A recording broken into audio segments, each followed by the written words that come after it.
I was standing in my grandmother's kitchen when my brother said the words that ended everything we had left.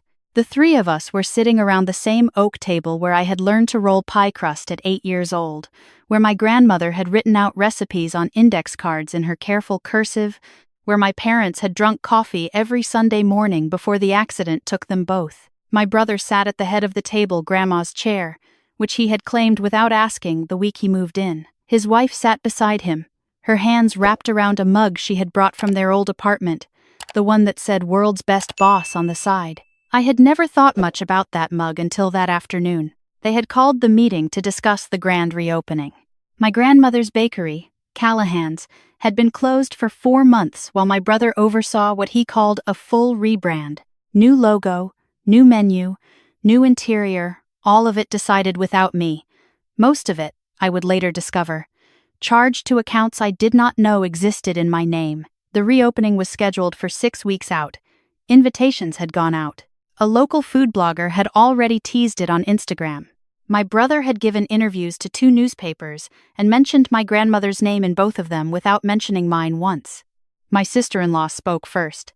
She set down her mug and looked at me the way you look at a piece of furniture that no longer matches the room. "I think we need to be honest with each other," she said. "This rebrand has a very specific vision, very specific energy. And Nora, your whole presence kind of works against that." I waited. I was good at waiting. I had been doing it for 2 years. My brother cleared his throat. He did not look at me when he spoke, the same way he had not looked at me at our parents' funeral, the same way he had never looked at me when he was about to say something he knew was wrong. "She is right," he said. "You do not have the personality for this, Nora. You never did. Grandma left you half because she felt bad for you. We both know that. The kindest thing you could do for the business, for the family legacy, for everyone is sign your half over to me and walk away. Let people who actually know what they are doing handle it." The kitchen was quiet. Outside, a cardinal landed on the window feeder my grandmother had mounted there 20 years ago. I watched it for a moment.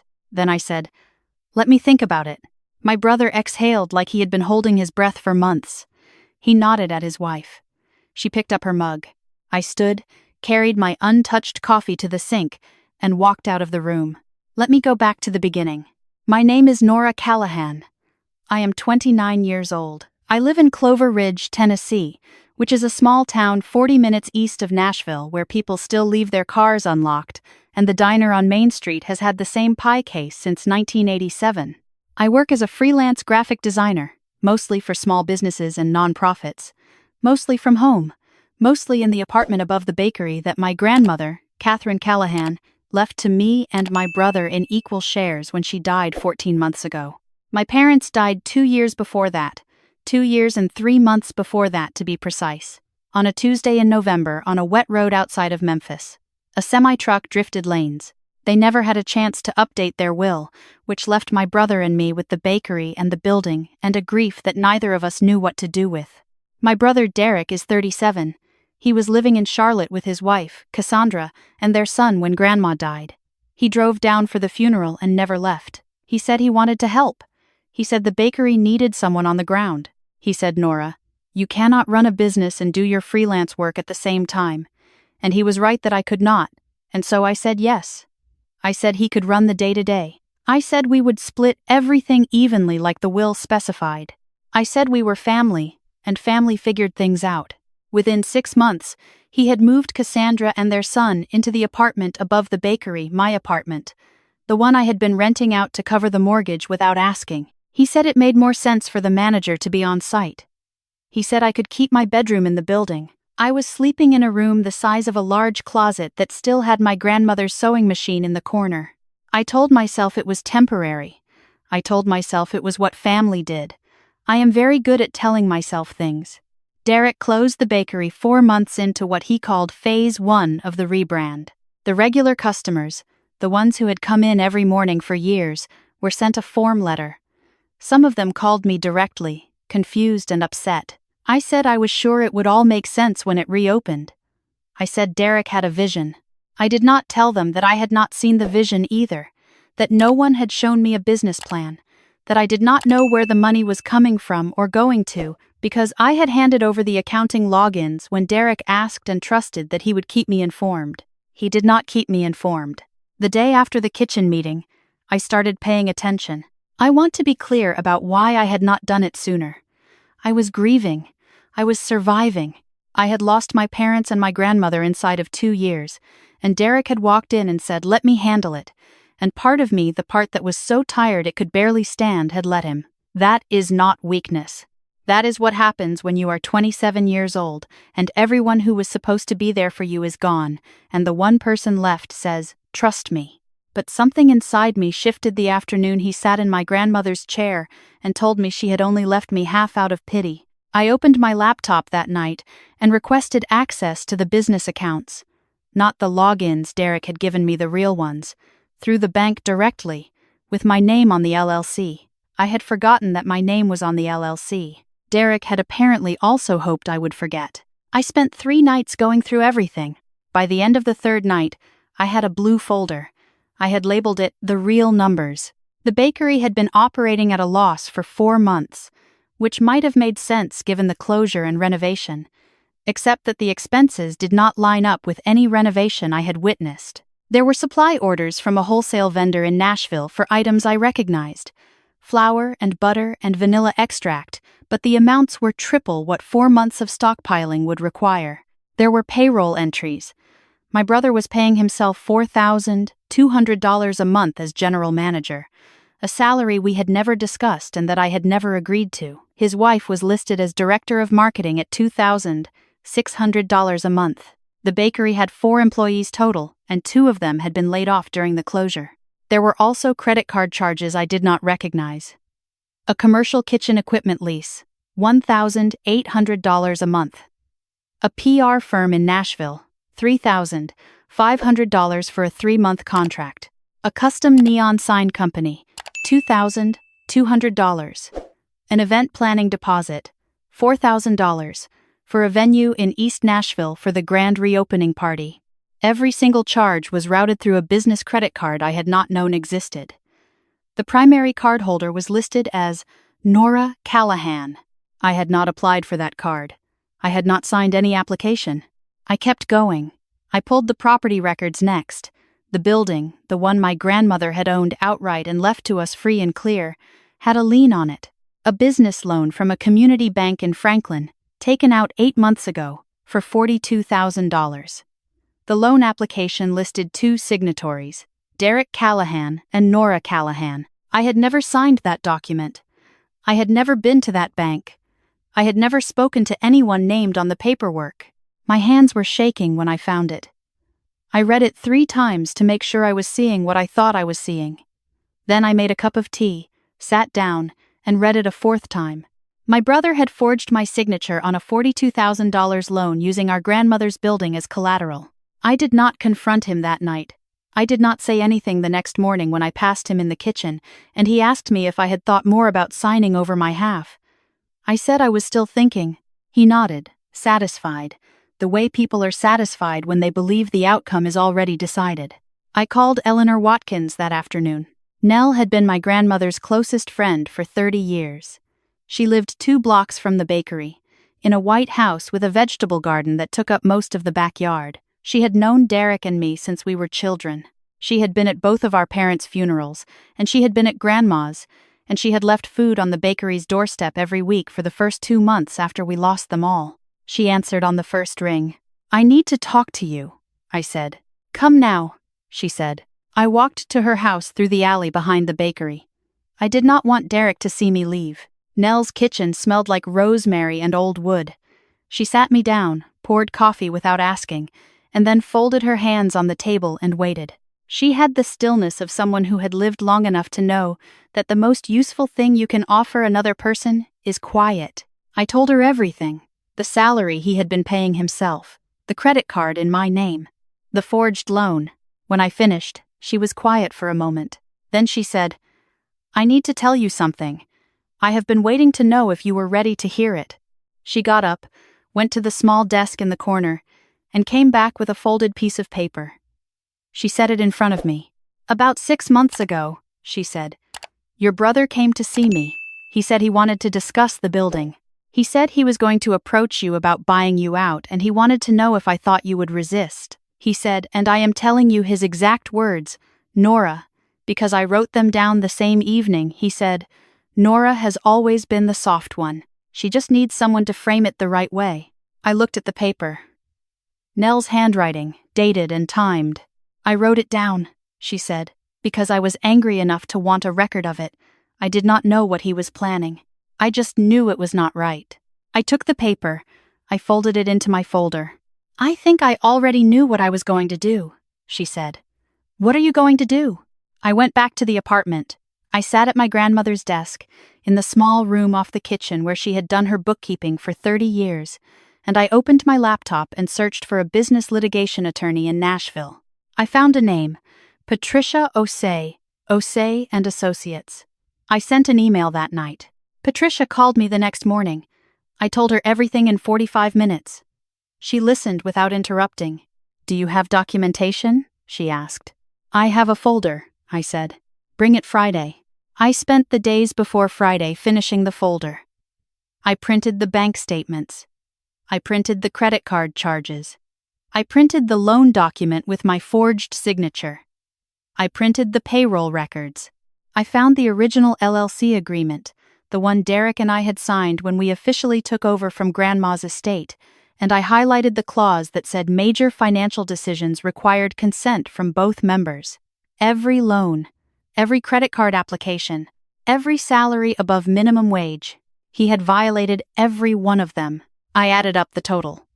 Unauthorized salary payments, $50,000, $400 over 12 months. Unauthorized wife's salary, $31,200. Business credit card charges I had not authorized, $18,900. The forged loan, $42,000. 3 years of rent-free living in my apartment, at market rate for Clover Ridge, $28,800. Total, $171,300. I did not feel angry when I looked at that number. I felt something colder and cleaner, like a window being wiped clear. Patricia's office was a converted Victorian on the edge of downtown Nashville, 4th floor, overlooking a courtyard full of dogwood trees. She was in her 50s, calm and precise, with the kind of energy that made you feel like whatever was broken could be fixed. She went through the folder page by page. When she finished, she set it on the desk and looked at me directly. The forged signature on the loan document is a crime, she said. That alone is actionable. But I want to be honest with you about what litigation looks like and what other options exist. I told her what I wanted. I wanted out. I wanted my half of the building. I wanted the forged debt to be his responsibility, not mine. And I wanted it to happen before the grand reopening, which was in 4 weeks. She leaned back. She thought for a moment. If you move to dissolve the LLC, she said, you can do that as a 50% member with cause. Given what you have documented, the cause is substantial. He cannot stop you. The process takes time, but I can file the notice immediately and serve him this week. That is when he will find out. What about the loan? The bank needs to be notified that the signature was forged. That is a separate process. We should contact them first, before the dissolution, so they do not hold you liable while this is unresolved. And the vendors? The grand reopening deposits, they are on the business credit card in my name. If the card was opened without your authorization, you can dispute the charges. You should call the card issuer today. You can also contact the vendors directly to cancel any bookings charged to that card. I sat with this for a moment. He will say, I am destroying the family legacy, I said. She looked at me evenly. Is it a legacy if your name is being forged on the paperwork? I called the credit card company from the parking garage below Patricia's building. I reported the card as fraudulently opened. The representative flagged the account immediately and told me disputes would be processed within 10 business days. Then I started calling vendors, the PR firm first. I explained I was co-owner of Callahan's Bakery and that the contract had been authorized without my knowledge or consent, as required under our LLC agreement, and I needed to cancel it. There was confusion. There was a hold. Then, the contract would be voided, the retainer partially refunded per their cancellation policy. The event venue next. The grand reopening party. The one Derek had booked for a Saturday evening in 6 weeks. The one he had posted about on the bakery's Instagram with a countdown sticker. The deposit was non-refundable. I accepted that. Some things you write off. The neon sign company. The kitchen equipment leasing company. The catering deposit for the reopening reception. 7 vendors in 3 days, all called from my car during my lunch break. The same way you deal with a problem that needs to be handled before someone else can interfere. I did not tell Nell everything I was doing, but I told her enough. She said, "You remind me of your grandmother." Catherine always moved quietly until she was certain. Then she moved fast. I did not know that about my grandmother. I held on to it. I found the video 2 weeks before the dissolution notice was filed. I had been going through the desk in the back room, looking for a receipt from the original construction of the building, something Patricia needed for the property valuation. In the bottom drawer, behind hanging files labeled Utilities and Insurance, there was a small external hard drive I had never seen before. It was labeled, in my grandmother's handwriting, for Nora, when ready. I sat down on the floor of that room with my laptop and plugged it in. There was one file, a video, recorded on a Sunday afternoon. I could tell by the light through the windows, the same afternoon light that came through the kitchen at that angle about 6 weeks before she died. My grandmother was sitting at this same desk. She was wearing her blue cardigan, the one she had owned for 15 years. She looked tired but clear-eyed, the way she always looked when she had made up her mind about something. She looked directly into the camera and she spoke for 11 minutes. She said she had thought for a long time about whether to leave the bakery to me alone or to both of us equally. She said she knew Derek. She knew what he was. She said she loved him, but she had watched him his entire life move toward things that belonged to other people and call it ambition. She said she left it to both of us because she believed in fairness and because she believed in the slim possibility that sharing responsibility would change him. Then she said, "But Nora, if it doesn't change him, I need you to know something. I need you to know that you are not the soft one. You have never been the soft one. You are the patient one, and there is a difference. The patient ones are the ones who last." She paused. She adjusted her cardigan. "I need you to promise me something," she said. "Promise me you will not disappear to make things easier for other people. You have been doing that your whole life, baby. You disappear into the background so Derek can be the story. You disappear from rooms so your mother doesn't have to mediate. You make yourself smaller so everyone else has more space." She leaned forward. "This bakery has your name on the deed," she said. "Your name is on it because you earned it. Not because I felt sorry for you. Because you are the one I trust." I cried for the first time since she had died. Not the quiet crying I had done at the funeral, contained and careful. The other kind. When I stopped, I sat for a while longer in the room that still smelled like her. Then I saved the video to 3 separate places and closed the hard drive. The dissolution notice was served on a Thursday morning. Derek was in the bakery when the process server arrived. I know this because Nell called me from her front porch, where she was deadheading her roses, her standard morning activity, which happened to give her a direct line of sight to the bakery's front entrance. "A man in a blue jacket," she said. "He knocked twice. Your brother answered. He read the papers right there in the doorway." Nell paused. "Nora, I have never seen someone's face change that fast. I was in my car in the parking lot of my gym.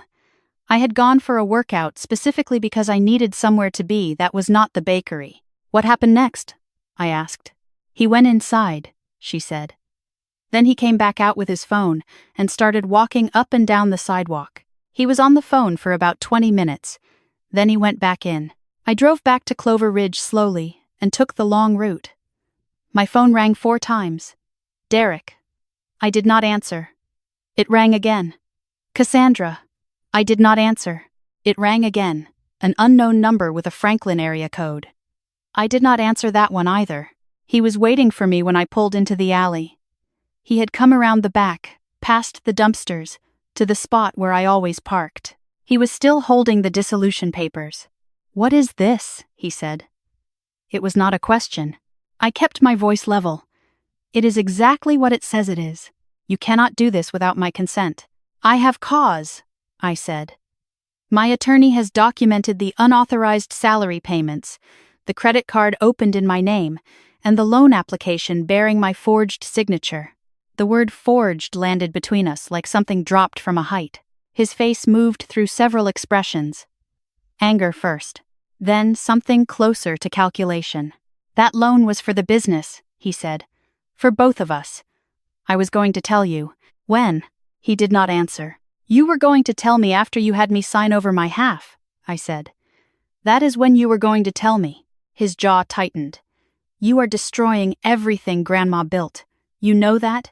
You are blowing it up because you cannot handle someone else being in charge. I looked at him for a long moment. He had our grandmother's eyes, the gray-green ones, but he had never known what to do with them. He had spent his whole life using his resemblance to her to claim a connection to her legacy that he had never actually earned. I am doing what Grandma told me to do, I said. He stared at me. I went inside. I locked my door.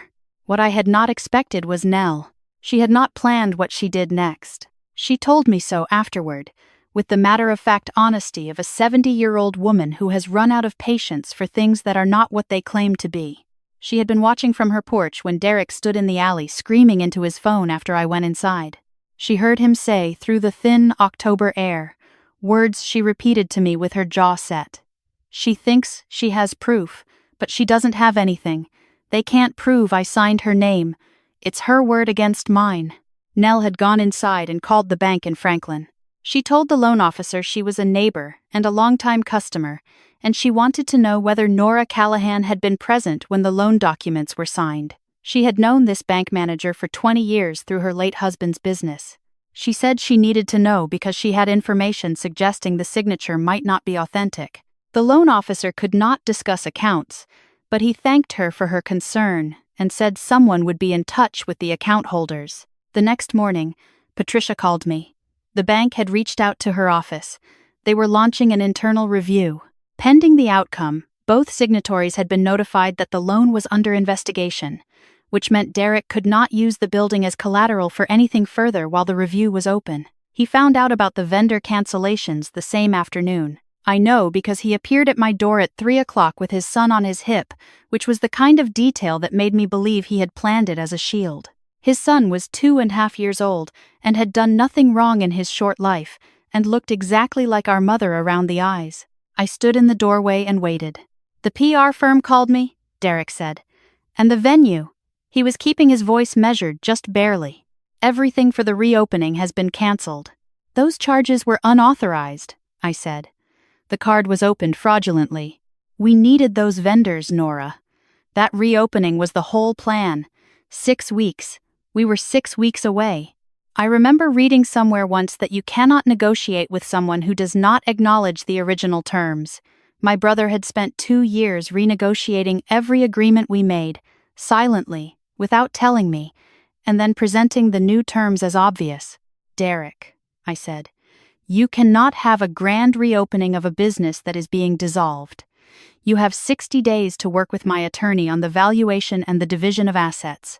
After that, you can open whatever you want, but it will be yours, and it will be legal, and you will have to actually put your own name on it. He stood there for a moment longer. His son patted his shoulder the way toddlers do, without knowing what they are comforting. Grandma would hate this, he said. I know what Grandma thought, I said, and I went back inside. The story spread the way things spread in small towns, which is to say immediately, and with the particular texture of a place where everyone already knows the background. The food blogger who had been teasing the reopening posted a note saying the event had been postponed indefinitely. The comments section filled up. People who had been regulars at Callahan's for years showed up in those comments with memories of the bakery, of my grandmother, of what it had meant to them. Several of them mentioned that they had heard Nora Callahan was fighting to protect her grandmother's legacy and that they hoped it worked out. I had not said anything publicly. I had not posted. I had not answered any of the people who texted me asking what was happening. But Nell had mentioned it to her Tuesday morning walking group, and Nell's walking group had mentioned it to their families, and their families had mentioned it to other families. The version of the story that circulated was close to accurate. Someone had been draining the bakery's accounts. Someone had forged a signature. The older sister people kept calling me the older sister for reasons I could not explain, since I was the younger one had finally done something about it. My sister-in-law posted something on Facebook. It was long and emotional and described me as calculating, vindictive, and jealous of Derek's vision. It said I had always resented his success. It said destroying the family business was a new low even for me. The comments were not what she expected. A woman I had designed a logo for 2 years ago wrote, "I know, Nora. This doesn't sound right."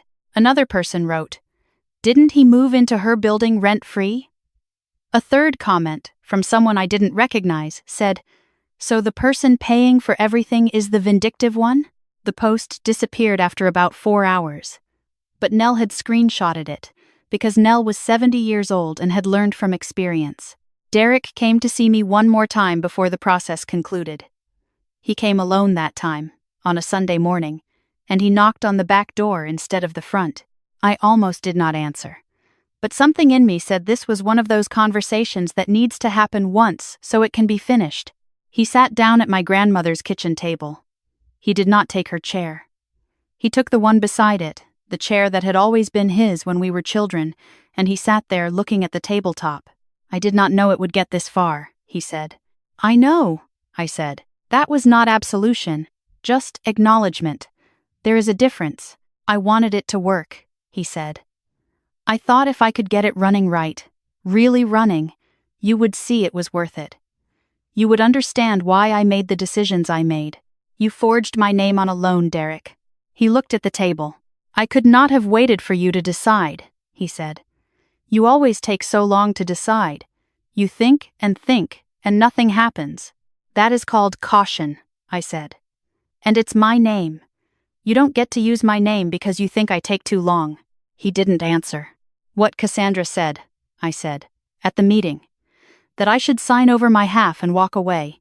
Was that yours or hers?" He was quiet for a long time. "Both," he finally said. "It was both of us." I believed him. That was the worst part. In some ways, it was both of them, together, sitting in my grandmother's kitchen at my grandmother's table, deciding that the right thing to do was to help me disappear. I looked at my brother across the table. I thought about the version of him that had driven down for the funeral and cried in the church parking lot where he thought no one could see him. I thought about how grief does strange things to people, how it makes some people open up and makes other people reach for whatever they can hold. I did not know if what he had done was grief or greed or just the pattern he had always followed, the one where he moved toward other people's things and called it family. I thought about my grandmother's voice on the video. "The patient ones are the ones who last. You have 60 days, I said. "Work with Patricia and be honest about the numbers. That is all I am asking." He nodded. He left. I stood at the window and watched him walk around the corner, back toward the front of the building that still had both of our names above the door. The bank completed its investigation 6 weeks later. The loan officer called Patricia directly. The signature on the application did not match the exemplars on file for Nora Callahan across multiple data points. The loan was being restructured in Derek's name alone, pending his agreement. He agreed. He did not have a choice. The dissolution was finalized in late November. Patricia handled the valuation. My half of the building, assessed at $310,000, was bought out by Derek using a new loan, this one in his name, co-signed by his wife. Patricia made sure every document was clear, every signature witnessed, every line item accounted for. I walked out of Patricia's office with a cashier's check and a folder full of paper that I never wanted to look at again. She walked me to the lobby. "Your grandmother would have liked you," she said. "The way you handled this, she would have recognized it." I thanked her. I meant it. The holidays came quietly. I spent Thanksgiving at Nell's with 3 other women from her Thursday book club, all of them widows or divorcees, all of them funny in the particular way that women become funny when they have lived through enough to have given up pretending things don't hurt. We ate too much and talked until the dishes were done and the candles had burned to nothing. "I am grateful," Nell asked, "for one thing this year. Go around." When it got to me, I thought about it honestly. "I am grateful," I said, "that I found the hard drive before I signed anything." Everyone laughed. It was the right answer and the true one, and the kind of thing that only makes sense if you know the whole story. I bought a small house in January. 2 bedrooms, a yard that needed work, 3 blocks from the bakery. Not my bakery anymore. Derek's bakery now, legally and entirely. He reopened it in February with a smaller event than originally planned. No PR firm, no neon sign, no catered reception. I did not go. I did not wish him failure. I wished him nothing specific, which felt more honest. Nell sent me a photo from the sidewalk on opening day. There was a small crowd. The window had a new display in the old font, the one that matched Grandma's recipe cards. "The sign still says Callahan's," Nell texted. "I thought you should know." I looked at the photo for a long time.